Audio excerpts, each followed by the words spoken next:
found the access to quality education as one of the biggest challenges we have on the continent and we have as a country. So I was asking myself, can I turn the plastic waste into wood-like material that I can use to make school desks, keep the children in school? Where most people see nothing but trash piling up on the streets, one Ghanaian innovator, Macaui Iuku, sees raw material with the power to change lives. In neighborhoods where plastic bags, bottles, and sachets are discarded as waste, collectors now gather them and sell them to him. In his small workshop, these plastics undergo a remarkable transformation, turning into school desks that are already reshaping the learning experience for countless children. For Macaui, this idea was never just about business. It was born out of a question that haunted him for years. How can children be expected to learn when they don't even have a proper desk to sit at?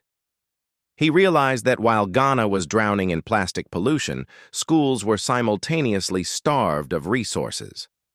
The link became clear to him. If he could recycle plastic waste into durable wood-like boards, he could craft desks for schools, helping children remain in classrooms and giving them a better chance at quality education. This bold innovation comes at a critical time for Ghana, a country battling two major challenges.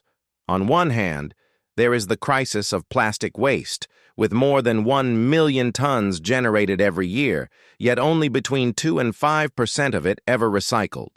On the other hand, public schools across the nation face a staggering deficit of more than 2 million desks. The result is heartbreaking. Children crowded into classrooms with no place to sit, forced to write on their laps or on crumbling benches. Education suffers, dignity suffers, and the cycle of poverty deepens. Macaui dared to imagine a solution that could strike at both problems simultaneously.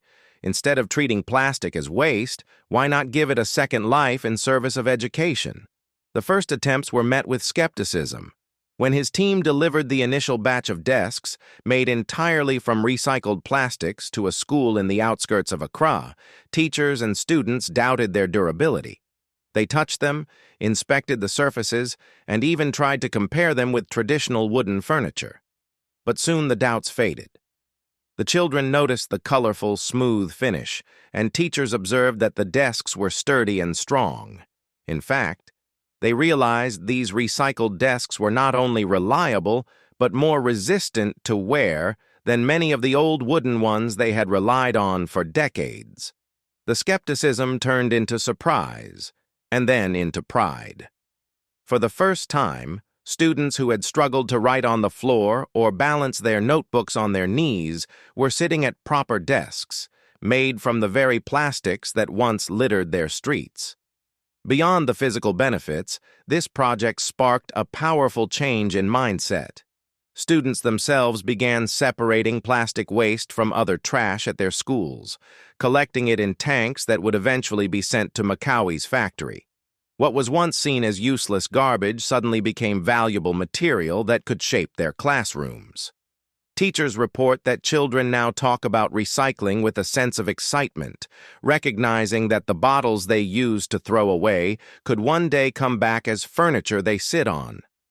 This transformation of attitudes is perhaps one of the greatest achievements of the project, as it nurtures a new generation of environmentally conscious citizens.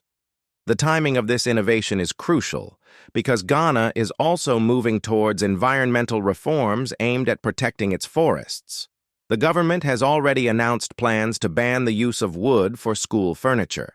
This decision is part of a broader strategy to curb deforestation and encourage more sustainable practices. Macaui's recycled plastic desks fit perfectly into this vision. Unlike wooden furniture that often decays within a decade, these recycled desks can last for 20, 30, or even 50 years.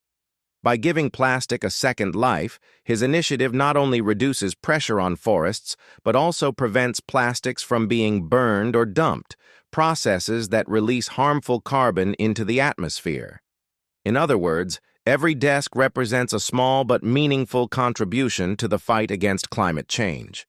But while the impact of this idea is clear, scaling it up presents enormous challenges. One of the biggest hurdles is financing. In Ghana, financial institutions do not provide affordable credit to green startups. Bank interest rates are so high that entrepreneurs like Macaui simply cannot access the capital they need to expand. Their projects are often labeled high risk, even when they directly address national priorities like waste management, education, and job creation. This lack of institutional support stifles innovation, making it difficult for visionaries to move from small workshops to large-scale factories. Currently, Macaui and his team produce around 30 desks a day. His dream is to expand to 2,500 desks a month, enough to start closing the massive furniture deficit across schools in Ghana. To get there, he needs investment in machinery, transportation, and workforce development. But for now, he struggles against financial systems not built to support his vision. What makes this story so powerful is that it solves multiple crises at once. First, it addresses the urgent education gap by providing children with furniture that restores their dignity and makes learning easier. Second, it offers an innovative solution to Ghana's plastic pollution crisis, giving discarded waste a new life. Third, it creates opportunities for employment, as young people can find work in collecting plastics, running recycling facilities, and producing desks.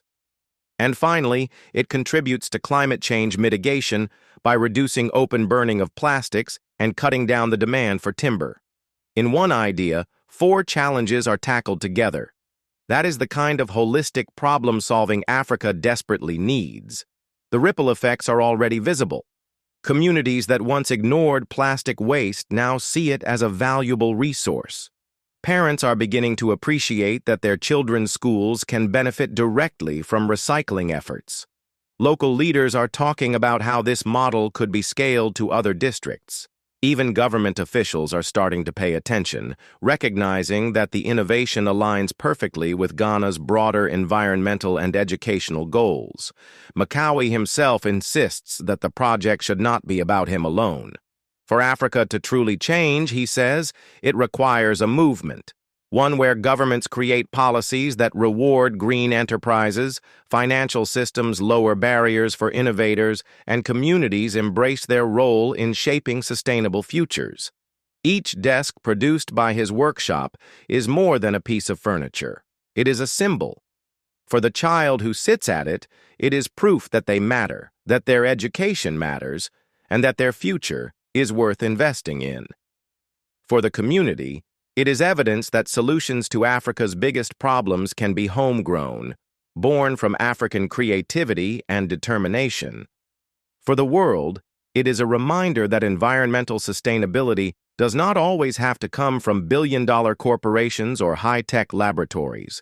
Sometimes it emerges from a simple but daring idea in a small workshop.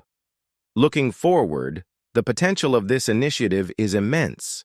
If Ghana were able to expand Macaui's model nationwide, it could recycle hundreds of thousands of tons of plastic annually into useful products.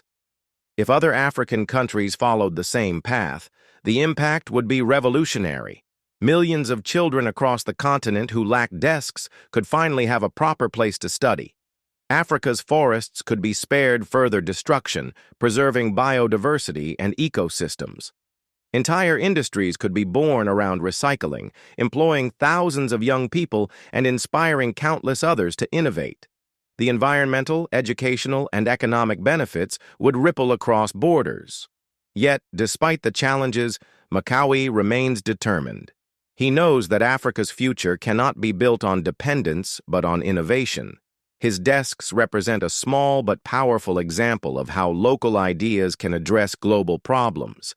In his vision, every piece of plastic waste collected, every desk produced, and every child seated brings the continent one step closer to dignity, sustainability, and opportunity. For him, this is not just about furniture. It is about reshaping how Africans view waste, how they approach education, and how they chart their own path to development. The story of Macaui Iuku is ultimately the story of what happens when creativity meets necessity. It shows that Africa is not just a continent of challenges, but also of solutions. The same streets once littered with waste are now producing the resources that children need to learn. The same plastics once seen as useless are now the foundation of a brighter future. And the same young entrepreneur once dismissed as a dreamer is now proving that with vision, determination, and resilience, even trash can be transformed into classrooms. In the end, the message is clear. Africa's problems will not be solved by outsiders alone. They will be solved by Africans who dare to see possibility where others see despair, and who refuse to accept that waste cannot become wealth. Macaui's story is proof that such transformation is not only possible, but already happening, one recycling